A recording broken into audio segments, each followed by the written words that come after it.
When it comes to stand-up comedy, the majority of people listening will be on the receiving end. They will be in the crowd of a venue or at home watching TV, laughing at the jokes we hear from these stand-up comics. But what is it like to actually be a stand-up comedian? To get up on stage in front of a crowd of strangers, hoping the material you have gets a good laugh out of the crowd? Well, last week I attended a stand-up comedy event in Dublin and I was able to interview a few of the comedians that performed that night. In this video you'll be hearing from the accounts of David, Grace and Jim, people with varying amounts of experience doing stand-up comedy. The three of them were able to tell me why they decided to do stand-up and what it is like to get up stage and tell some jokes. So what got you interested in stand-up comedy? What was your eureka moment, thinking, like, I'm really enjoying doing this? Well, I think there's a sense of angst, I think, where you want to do something or you want to challenge yourself. I've always been a real glutton for punishment. And also this sort of need to try and express yourself as well. So there's a great outlet on it. But I think it was probably whenever I saw a few comedians. I mean, I saw Billy Connolly when I was really young, and I didn't really know what he was doing. I just saw him on TV, and it wasn't until years later, whenever I started to watch guys like Eddie Izzard or Dylan Moran, and I started to think, oh, these guys, I like the way they do this, or that's the type of way I would want to do this. Whereas other types of comedians may laugh at it, but it was like it didn't really interest me that much. It wasn't until I saw the guys that I really resonated with. Well, I was very involved in speech and drama growing up, and then it kind of fell away as I got into university, something I kind of regretted. And I have a mate that kind of works in TV production, all kinds of comedy shows. She's worked on Alan Carr and all that kind of thing, and she bullied me for years, just, would you not give this a go? I work with gobshites and I think you could do it a lot better. So it was really through her that finally I just said, you know what, I'm 27, it's now or never. I'll try it a couple of times and see what happens.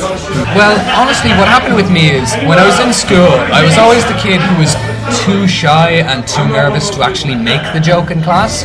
And so I remember loads of times being that kid at the back and hearing some idiot make a joke and thinking I could have made one that was funnier. I just didn't want to say anything in case people turned around and said it wasn't funny. So then it was really when I came to college, or actually no, before that, when I got into sixth year, I finally decided, you know what, fuck it, I'm going to say what I want to say. And then I found out that for me, the best feeling in the world is having a whole bunch of people turn around and at the very least smile at what you got to say. How is it to get up stage? Once you put your pen and paper down and finally get up stage and start telling jokes, how is that? It depends. There's so many factors in it. It depends on the room, it depends on the crowd, how you feel. If you're doing new material or if you're doing stuff that you know it works. I don't think for me the sort of fear never goes away. So you always have this sense of anxiety before you go on stage. Some people don't, some people get used to it, but you're always sort of like, you're always kind of trying to settle your head and get into the right mindset before you go on. Because there is so many factors come into play on which way it goes. It's such a elusive thing.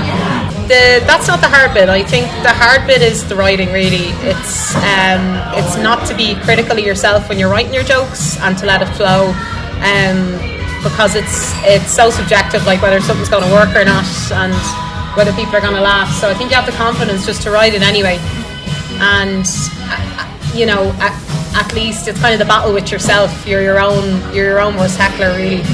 And then once you get up on stage, you know, that's not the hard bit. It's the battle with yourself to actually get something down on paper. Well, I mean, it's a whole different ball game to everything you've had in your head, because, like, take tonight, I went for a gig, and normally I'll get up, I'll be fine, but sometimes something will click and you'll feel nervous and you'll blank on what you have to say. Like, you've gone over it a lot, like a few of those jokes I've told them separately at different comedy events, but like having to go up there and gel them all together with new stuff, that kind of threw me off. So honestly, it's a whole different ballgame. Like, I mean, you'll go up there, you don't know how it's going to go, really. It might be different for another comedian. For me, it's just sort of 70% it's going to be fine, 30% you might be thrown out a little. I mean, honestly, once you get going and once you know that what you're saying is stuff you've said to people before and it's caused them to smile, you're fine. What's the process for creating new jokes for you? It can come from anywhere. Like, you you can think of the line, you can think of the end of the joke first. That can come to you, and then you have to build the story or the context to place that line, like, or the genesis of it might come to you first. Sometimes, if you're lucky, the whole thing will come to you, but that for me is rare. So, I mean, again, everybody you ask is going to be different, but I think you want to be able to be disciplined enough to sit down and give it time. It's like playing an instrument where you don't have to sit with it for hours and hours every day, but you have to pick it up and sort of feel it, and you have to be with it daily, I think. Yeah. But it can come at any time. It can come just from something you see or something you think of walking down the street, but it takes work as well. Then you have to make sure you can put it into the right context, and then figure out how to do it on stage, and keep trying it out and figuring out the best way forward. So it's always being edited all the time until it's, until you get bored of doing it, and then that's probably when you let it go. When you know you have a gig coming up, that's really the focus, and that's the reason for writing. So I've been working towards this gig maybe 2 or 3 weeks. So already you're kind of working out the ideas in your head over Christmas. If I get a little idea, I try and write it down, put it on my phone, and then when the mood takes you, you set an hour or two aside. It's quite tiring, really, because you have to kind of write for bulk. You have 7 minutes to fill. You can't cut that short or go over, so you write for that time, and then you go back and you're a bit more critical of it. This is going to make me sound like a complete dickhead, but like everybody else I talked to said, oh, it's so hard to sit down and write stuff for this. I've never done that. Like, I mean, I believe that the best kind of comedy happens in the moment. It's like, say for example, at one stage, I'm trying to think of one joke of mine. It was one of my jokes is, I've had a really long day. You know those days when you go to the pub, you're looking for that one strong drink you need at the end of those days, but you can't get it because this pub doesn't serve bleach. How that came about was, I'd actually just done the comedy intervarsities in Trinity, and I bombed at that, did really badly at that, and then I came home, and then my mum was like, Jim, do you want a beer? I've got some beers here. And I'm like, do you have any bleach handy? And so it was then sort of thinking about that. I had a really stressful day. Could I work that into a pub setting, maybe? Something a little bit more sort of snappy, a little bit more relatable, and then bang, that's how it happens. How have you felt like trying to find opportunities in Dublin, like, or in Ireland in general, for like stand-up comedy? Dublin scene was very welcoming. The comics are very nice here. They're pretty insane, like, but and comics are always an interesting breed of people, but it's because I had done it before, because I had done stand-up elsewhere. You come and you're not starting from scratch. You have a fair idea of how to do it. So I think once you get on stage and once people see that you can do it and that you're consistent, reliability I think is a big thing of like continuing to get gigs, being on time, and not when you're on stage you'll have a certain amount of time to do, maybe 5 minutes, 7 minutes, 10 minutes. So you want to be able to deliver a good quality of material, a good show, a good gig within that time slot, and not go over. If you start going over time a lot, then promoters or people that run the rooms they're like, oh, he's not very reliable, or sometimes comics not even show up. You know what I mean? It's like, oh, I don't feel like doing it. Or so as long as you can do it and you're reliable and you're not a dickhead, you should have no bother getting to gigs. Well, Battle of the Acts has been fantastic to me. I mean, I really took a chance, just emailed Tony out of the blue. I think to try and be humble is probably a good idea. Don't kind of start with an agenda and be humble. Accept that you're learning and you can learn from other people, and people are more likely to be nice to you and give you a break, you know.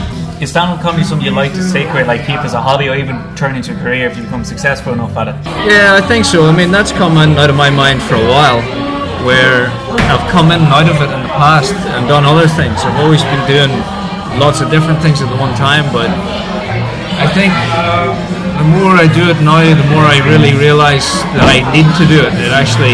It's good for my health, it's good for my mind. So I think that'll be the direction I'd be going on now. Sure. But it might take a bit of time to figure that out, because it's not for everyone, for sure. It's a very it can be very, very challenging in many ways, mentally as well as doing it.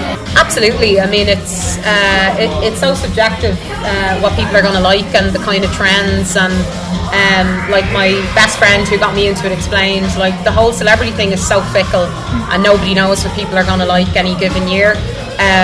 So I suppose, to be humble again, the only reason I'm doing it is because I want to do it, and it's like kind of playing music or singing a song. I can't sing, dance or play music, so it's all I have is telling stories.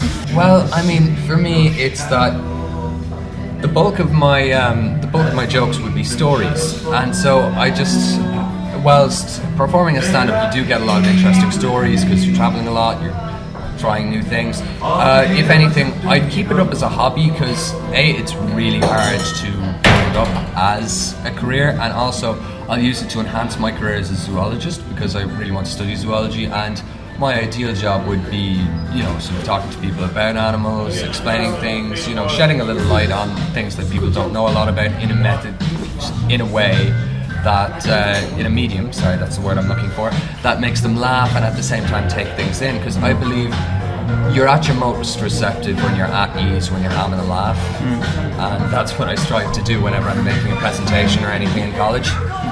Thanks to everyone for listening to another one of my videos. Any feedback on the Talk from Dublin series will be much appreciated. If you want to listen to another video of mine with this similar format, click the annotation on the screen so you can listen to my interview with 2 international students about getting their college education in Ireland.